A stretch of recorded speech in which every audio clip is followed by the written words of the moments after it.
이렇게 두 번째 사연 바로 가볼게요. 이번 사연은 부산에 살고 계시는 분께서 보내주셨어요. 제가 읽어볼게요. 저는 현재 명지 롯데캐슬 39평과 명지 포스코 34평 아파트 두 채를 보유하고 있습니다. 고민은 이사비 지원을 해서라도 빨리 매도를 하고 상급지로 갈지 아니면 대출을 감당하면서 그냥 보유할지 갈림길에 있다는 거예요. 사연자분 부부의 소득은 부부 소득 합쳐서 세후 약 700만 원 정도 월에, 그리고 대학생 자녀 2명이 있는데 등록금은 회사에서 지원이 되고 생활비로 월 200만 원 정도가 들어가고 있다고 합니다. 현재 대출은 2억 원. 만약 구축 롯데캐슬을 팔더라도 갭이 7천만 원 정도라 큰 현금 확보는 어렵습니다. 두 채를 다 팔고 상급지로 가는 방법도 생각해 봤는데 대출 상환 수수료에 세금, 이자 손해가 만만치 않아서 실행하기가 두려워요.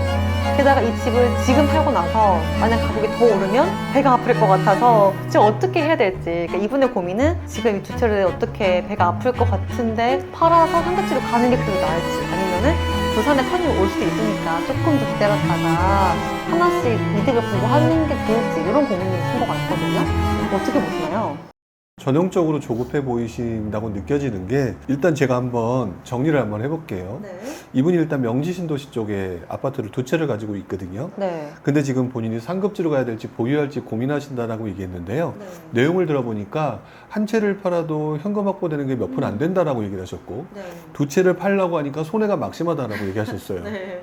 그럼 결국 이게 뭐냐면, 이게 완전히 벼 한 끝에 몰려있는 거랑 다를 게 없는 거예요. 왜냐하면 한 채를 팔아도 현금이 확보되는 금액이 없다라고 하니까 본인이 원하는 상급지를 가기가 어렵다는 얘기가 되고, 그 다음에 두 채를 다 팔아서 갈 수는 있을지 모르겠지만 그 두 채로 인해서 볼 수 있는 손해가 싫은 거예요. 이 고민은요, 본인뿐만 아니라 어느 분도 다 같이 하시는 고민이거든요. 완벽하게 해결할 수 있는 방법은 없어요. 돈도 없는데 손해보기는 싫다라는 얘기거든요. 그렇죠. 어쨌든 여기 투자를 하실 때는 이득을 보려고 하신 거잖아요. 근데 네. 이제 턴이 잘 빨리 안 오는 거죠. 왜 이렇게 그렇죠. 길어, 부산이. 이렇게 마음이 조급해지고 서울은 막 오른다고 하는데 부산은 지금 아직 아닌가요? 솔직히 뭐 지금은 조금 그렇죠. 근데 이분 같은 경우를 좀 되돌아보게 되면 네. 한 가지를 좀 명확하게 하셔야 될 것 같아요. 두 마리의 토끼를 다 잡으려고 하시는 거거든요. 네. 근데 포기해야 될 하나를 선정을 해놓으면 좀 더 쉬울 수가 있어요. 네. 예를 들어서 한 채를 팔아가지고 현금 확보하는 금액이 적다라고 한다면 이 금액에서 명지 신도시보다 좀 더 상급지라서 괜찮은 동네를 갈 만한 곳이 어디냐, 이렇게 좀 더 구체적으로 가셔야 돼요. 꿈이 너무 높아서 예를 들어서 해운대에 있는 위브더 제니스 가고 싶다, 네. 안 되는 거잖아요. 네. 그러니까 단계별로 가시려고 전략을 세우시면서 한 개, 두 개의 어떤 내가 원하는 부분을 포기하는 쪽으로 가셔야 된다는 거죠. 또 마찬가지로 두 채를 팔아서 손해가 막심하다라고 얘기했는데 단기적으로 손해가 막심하죠. 네. 근데 장기적으로 예를 들어서 명지 신도시가 더 많이 오를까요? 해운대가 더 많이 오를까요? 라고 하면 네. 단기적으로 손해는 보더라도 장기적으로는 해운대가 예를 들어서 훨씬 더 이득이다, 이런 것이 맞다라고 생각하면은 손해보는 것을 감수하셔야 되는 거예요. 그 손절하는 게 되게 어렵잖아요. 그렇죠. 손절하는 게 그러니까 심리적 장벽이, 내가 손절까지 하고 투자를 했는데 그게 잘 안 됐을 때 또 불안감과 스트레스. 그러니까 이제 다음 어떤 투자처가 명확하게 안전마진이라고 하나요? 네네. 그런 이득이 나올 것이다라고 본인이 확신하는 정도의 물건이 있다면 가는 게 맞죠. 손절하고. 그렇죠. 근데 그런 거를 판단할 수 있는 능력이 안 되거나 그쵸. 헷갈리니까 그런 거잖아요. 맞아요. 그런데 이럴 땐 상식적으로 접근해야 돼요. 부산에 살고 계신 우리 이 사연을 보내주신 독자가 장기적으로 어디가 더 오를 것 같습니까? 이거를 그냥 본인이 지금 조급한 마음이 아니라 장기적으로 한번 생각을 해보세요. 객관적으로. 예를 들어서 해운대 같은, 보통 우리 해수동남이라고 네. 보통 표현하는 그쪽 지역이 훨씬 더 많이 오를 것 같다라고 생각이 든다면 지금 손해라고 하는 부분을 감수할 수 있다로 접근하는 게 맞다라는 거죠.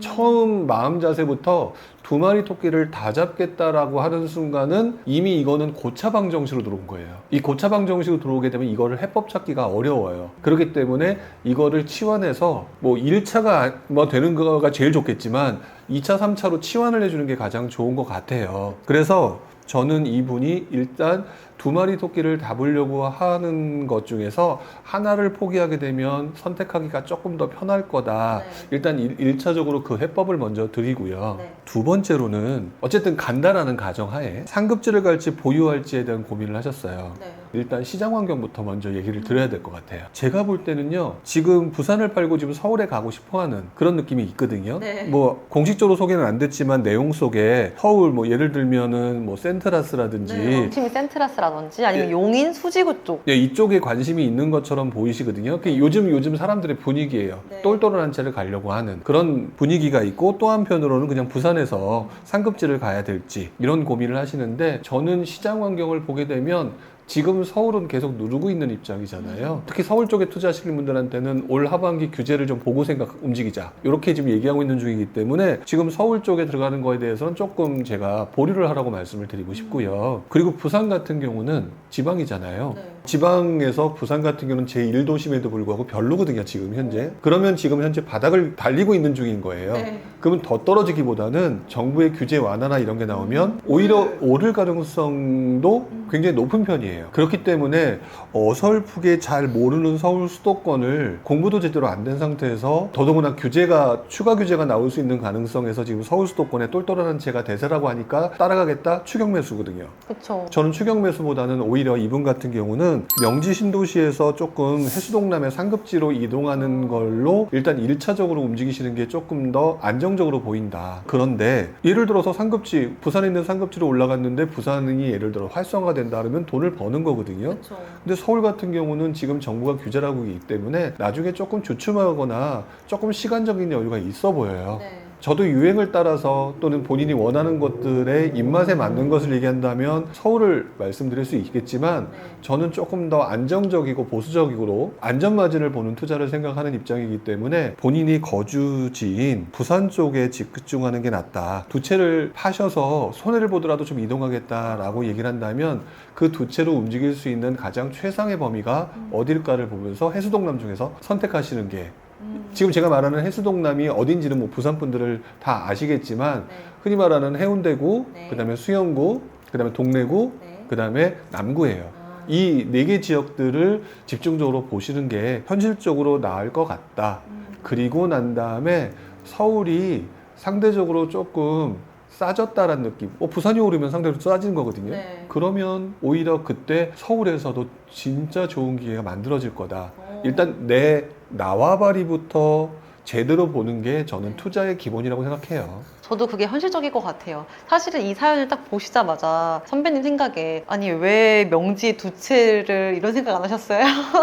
네, 그런 생각이 좀 들었던 것 같아요. 왜냐하면 부동산은 한 동네에 몰빵 투자를 하는 거는 별로 좋아 보이지는 않아요. 그렇죠. 네. 왠지 그런 말씀을 먼저 하고 싶으셨을 것 같은데 그래도 네. 해결하는 데 집중하시니까 이제 네. 그 말씀은 없으셨지만 사실 처음부터 약간 잘못 깼다 이런 느낌.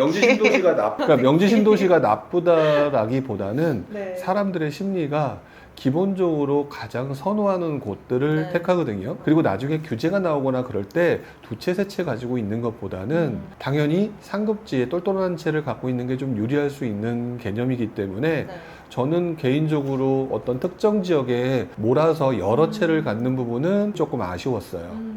제가 부산을 잘 몰라가지고 그쪽 동네보다는 부산의 메인 동네들이 먼저 오를 테니까 지금 이제 상급지가 이동이 그래도 낫다라고 보시는 거죠. 그렇죠. 왜냐면 이게 그 동네 사람들 나름대로의 선호되는 지역들이 분명히 있어서 명지가 나쁘다라고 말할 수가 당연히 없거든요. 근데 잘 생각해 보시게 되면 외부 투자자들의 유입도 생각을 해야 돼요. 그러면 아까 부산 모른다고 하셨잖아요. 네. 근데 해운대구, 그건 알죠. 수영구, 동래구 알죠. 알 거란 말이죠. 네. 그렇다면 그분들이 나중에 결국에는 그 동네가 옳은데 라고 하면 제일 먼저 들어올 만한 동네인데 외부에 계신 분들은 명지가 어딘데? 명지대학교? 명지 서울 사람은 명지면 그러면 그쵸. 딱 그 정도밖에 생각을 못 할 맞아요. 거예요. 그러니까 벌써 거기서 차이가 나는 거죠. 그러니까 항상 투자를 할 때는 사람들이 내가 사는 지역에 있는 사람들이 좋아하는 것도 필요하지만 외부 세력들이 들어올 때 외부 세력들이 상식적으로 알 수 있을 곳 네. 이런 곳들이 아무래도 수요가 늘어나면서 가격이 오르기가 쉽죠.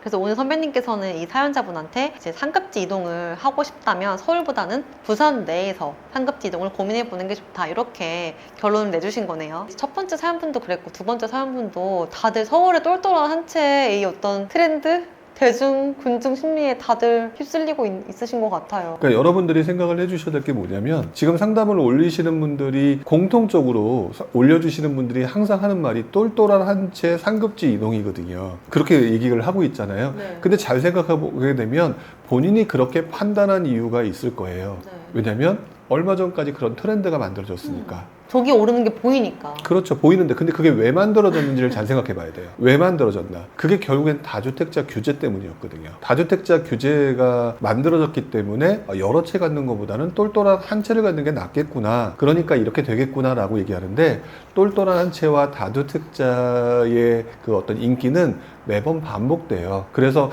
똘똘한 한 채가 엄청나게 긴 시간 동안 보게 되면 훨씬 더 유리해 보이기는 하는데요. 또 어느 순간 또 다주택자로 쏠리게 되면 당황하실 수 있어요. 그렇죠. 그리고 지금은 왜 이렇게 지방 규제 풀린다는데 언제와 하는데 저희가 다 이제 지쳐가지고 떨어져 나갈 때쯤에 이미 다 풀려 있다고 항상 말씀해 주시잖아요. 네. 근데 그땐 난 이미 총알도 다 썼고 지쳐서 안 보고 있는데 이제 그때 막 지방에 투자 미리 해놓은 사람들은 돈 벌고 나는 또 이제 쳐다보고만 있고. 그러니까 제가 보면서 항상 느낀 거는 긴 호흡을 가진 사람들이 투자를 잘해요.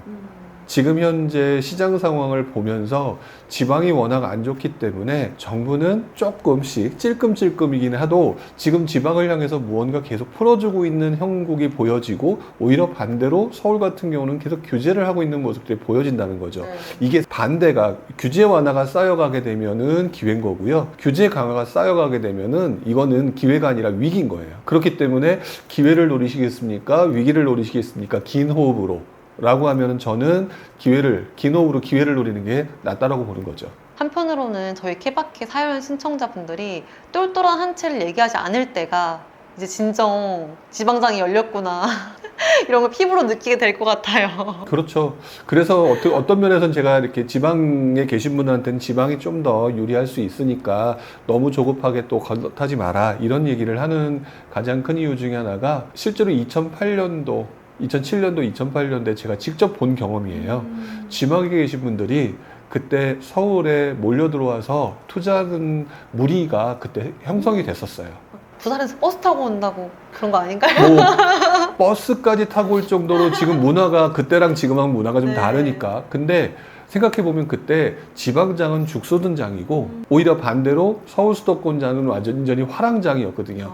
그러니까 똘똘한 채가 대세인데 이왕이면 서울 수도권에 있는 중대형 아파트 당시 기준으로 하게 되면 네. 그 아파트를 사러 지방에 있는 사람들이 몰려왔다라는 기사가 신문 기사가 2007년과 2008년 사이에 나왔다는 거죠. 근데 재밌는 거는 그렇게 해서 올라왔더니 정부가 지방 규제를 완화해서 2009년부터 지방이 다시 오르기 시작하는 거예요. 근데 그거를 과연 그대들이 알았느냐? 몰랐으니까 올라왔겠죠. 근데 그것들을 이제 지나가 와서 보니까 지방 규제 완화는 천천히 하면서 판이 만들어지는 과정이 있기 때문에 오히려 올라올 때가 시작일 가능성이 좀 있다라고 보여지는 거예요.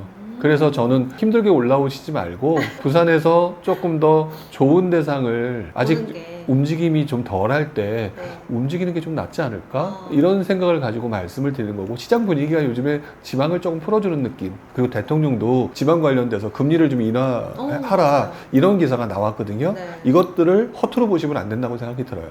네, 알겠습니다. 오늘은 케바케 사연을 보면서 이제 지방 활성화가 언제 될까까지 조금 더 들어봤습니다. 감사합니다. 재테크 신선배